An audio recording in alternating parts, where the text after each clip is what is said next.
Sick kids not wanted. The note tied to a brick crashed through my window at midnight. My daughter Emma's feeding tube keeps her alive. I'm the top doctor at City Hospital, saving children every day, but I couldn't protect my own. Our HOA president Linda did the unthinkable, she poisoned my disabled daughter's feeding tube. Before watching full story, comment below from where you watching. Also like and subscribe for more Karen cruelty stories. Before watching full story, comment below from where you watching. Also like and subscribe for more stories. Glass shattered in the middle of the night. I jumped out of bed and ran downstairs.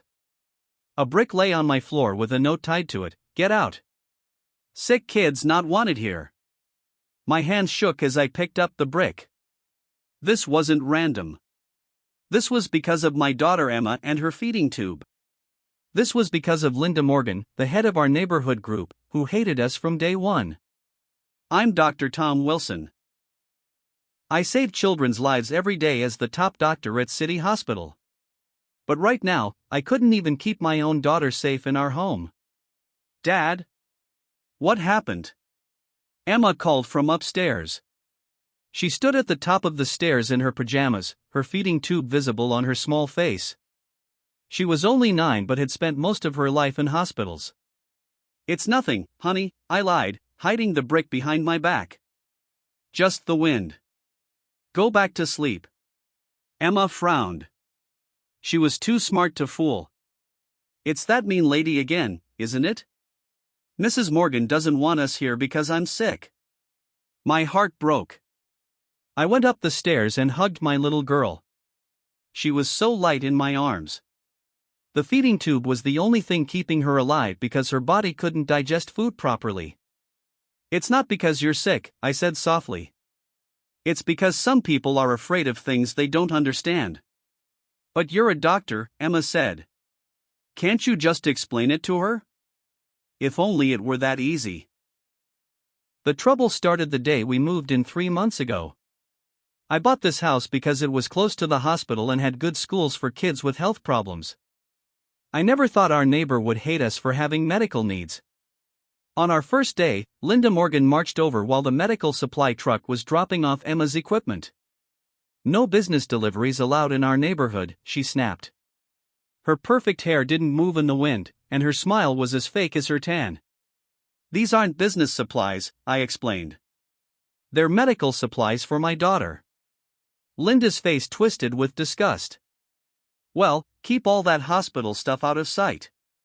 It brings down property values.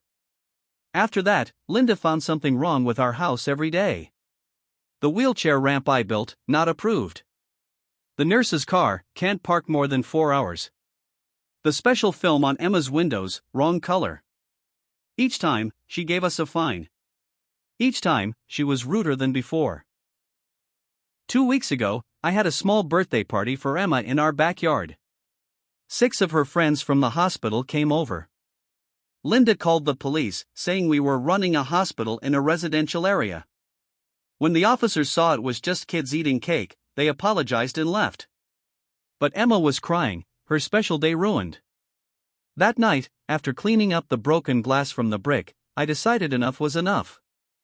I'm a surgeon. I solve problems every day. I would solve this one too. The next day, I sent Emma to stay with my sister while I put cameras all around our house. Then I called a meeting with the neighborhood board, without telling Linda. At the meeting, I learned that most board members had no idea what Linda was doing. She had been acting alone. Dr. Wilson, we didn't know, said Mrs. Lee, another board member.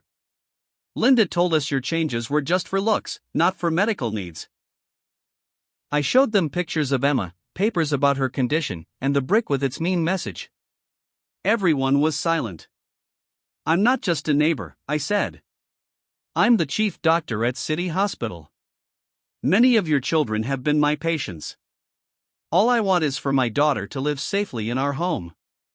The board voted to approve all our medical needs. Linda was angry but couldn't stop it. I thought our problems were over. I was wrong. 3 days later, Emma was rushed to the emergency room. She was throwing up blood and shaking with pain. As both a father and a doctor, I knew something was very wrong. her stomach and throat were burned by something chemical. While doctors helped Emma, I checked our security camera videos. There it was, Linda using her key, which she had as head of the neighborhood group, to enter our house while we were at Emma's therapy. The camera showed her going to our fridge, opening Emma's feeding tube liquid, and adding something from a small bottle she carried in her purse. The hospital tests confirmed it. She had put drain cleaner in Emma's feeding tube liquid. If Emma had taken a full feeding instead of just a little before getting sick, she could have died. I gave the video to the police. Linda was arrested that night during a neighborhood meeting. What followed was hard for all of us. Emma needed 3 surgeries to fix the damage to her stomach and throat. The feeding tube that was helping her get stronger now became even more important to keep her alive. During Linda's trial, we learned she had forced out 3 other families with medical needs before us. But none had been physically attacked like Emma. Linda's excuse was that she was protecting home values. The judge didn't accept that. A child's life is worth more than any house, he said when giving her punishment. What you did wasn't just against the law. It was cruel and heartless. Linda got 15 years in prison for trying to kill Emma and breaking into our home. As Emma recovered from her surgeries, something unexpected happened. The neighbors we thought hated us actually supported us. When we came home from the hospital, our driveway was full of neighbors holding signs, "Welcome home Emma," and "We support the Wilsons." Mrs. Lee stepped forward. "We took a vote while you were gone," she said. "The bank took Linda's house after her arrest. All the neighbors put money together to buy it. We're turning it into a place that helps families with sick children, with your help, Dr. Wilson, if you want." Tears filled my eyes as Emma, still weak but trying hard, walked slowly from the car with her new walker. "Does this mean we can stay?" she asked quietly. An older man stepped forward. "Young lady, my grandson had heart surgery last year. Dr. Wilson saved his life. This neighborhood doesn't just want you to stay, we need families like yours to remind us what really matters." Over the next year, Emma got stronger. The neighborhood changed too. The support center opened in Linda's old house, offering help to families with medical challenges. Each month, I teach the neighbors about different medical conditions. Knowledge fights fear.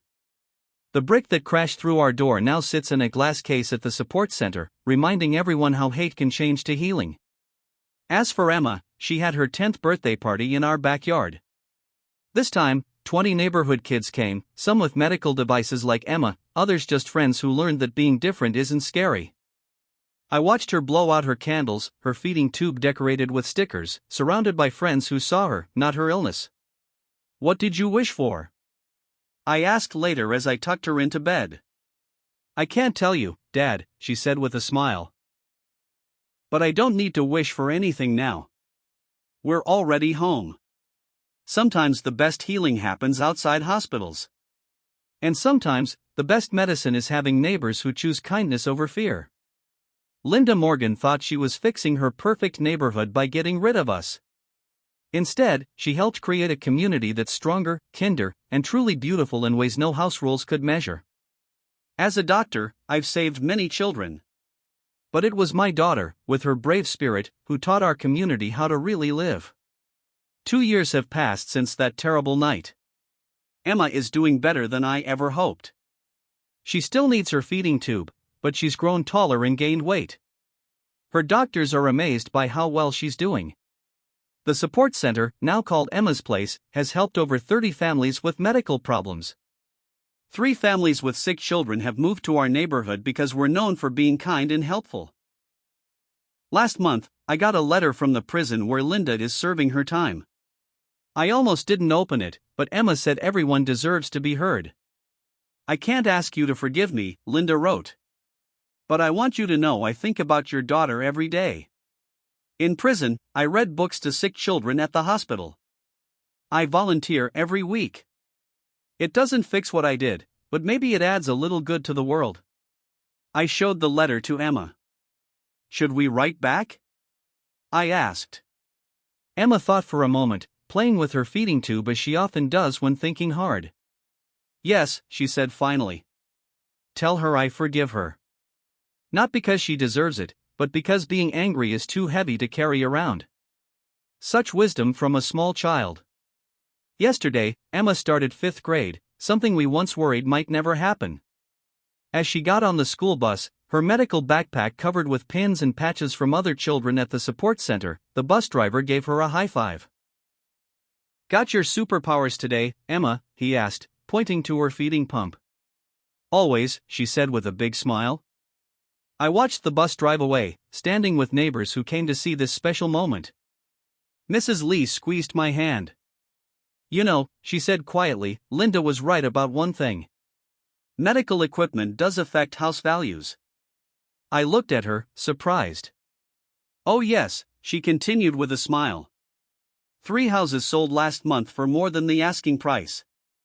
The real estate agent said people specifically wanted to live in the neighborhood that stands up for their own. Sometimes justice comes in surprising ways. Sometimes healing happens in ways no medical book could predict. And sometimes, the worst beginnings lead to the most beautiful endings. Emma was right. Forgiveness isn't about what others deserve. It's about not letting hate fill your heart when there are better things to put there, like watching a school bus carry away a little girl who once had a brick thrown through her door but now has an entire neighborhood watching over her. That's the truth about homes. The best ones aren't built with walls and roofs, but with love and acceptance. And those are the kind no neighborhood rules can ever control. Are you happy with the revenge that Karen got? Let's discuss in comments section below.